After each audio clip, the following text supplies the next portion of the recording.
camp rock completely bypassed me when I was growing up. This came out when I was 16, so I was kind of the target audience, but I wasn't really into this kind of thing at the time.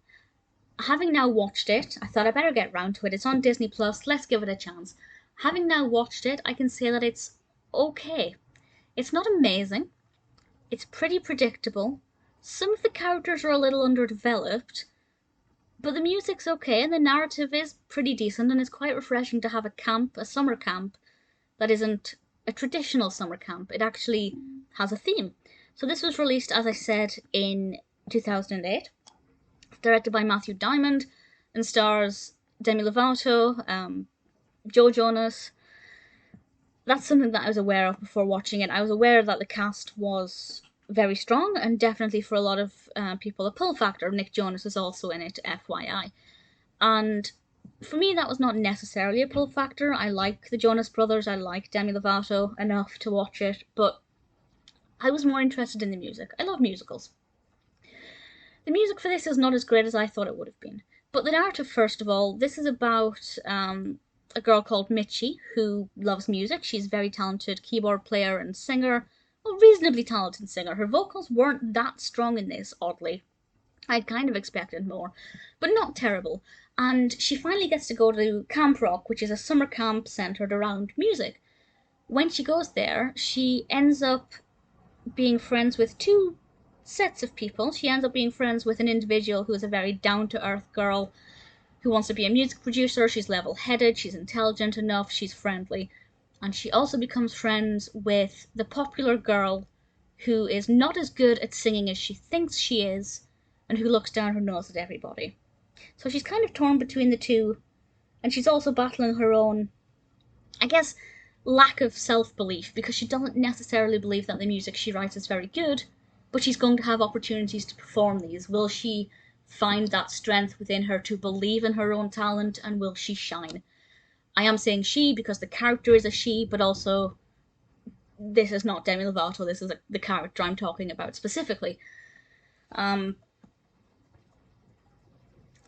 Yeah, that narrative is fine. I like it's for Disney, it's kind of what we expect, but I like narratives where somebody is not necessarily not confident in their own abilities, and then they find an environment or a person or some situation that gives them the opportunity to bring that out of them and gives them their moment in the spotlight.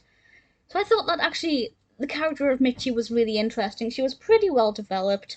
The fact that she so quickly went to stay with the popular girls, though, I thought felt a little bit out of character. Even though we hadn't really got to know her character at that point very well, but once we learned more about her character, I realised it felt quite out of character in hindsight.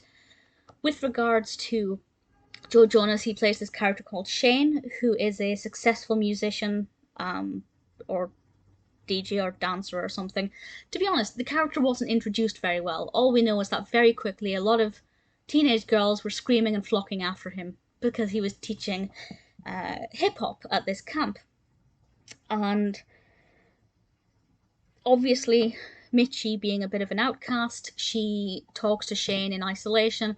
I don't know how she always managed to find Shane on his own when everybody else seemed to flock around him at once. It's quite bizarre and very coincidental, but it's not as cliche as it could have been. The relationship or friendship Mitchie and Shane have, or Mitchie and Shane has, it could have been more cliche. So I think credit to it, it toned that down enough, and I thought, yeah, you kind of convinced me that this is not as cheesy as it could have been. So it's not the worst narrative. I like the concept, and the execution was alright. The songs were... Apart from This Is Me, none of the songs meant anything to me. I didn't really like any of them. I didn't hate any of them, but none of them I felt were memorable or stuck with me. But I really like This Is Me, which I think is what the song is called. But either way, I'm sure you know what song I'm on about. Shane as a character I felt was very, very underdeveloped, not very well introduced, not very well explained. That character definitely could have been more well-rounded, or if he is well-rounded, we could have had a better opportunity to get to know him. Mitchie, however, I quite liked. I thought she was nice as a character. I liked her quite a bit. The location of the camp works really well. We get to see quite a bit of it. It's not just, confined to one or two rooms. It's not bad. Camp Rock is not bad. I'm not really going to watch Camp Rock 2 at any point soon. Will I eventually? Maybe. Maybe eventually I will watch Camp Rock 2. But for now, I'm pleased that I finally got around to seeing Camp Rock. But it's definitely not the best of the Disney early noughties musicals.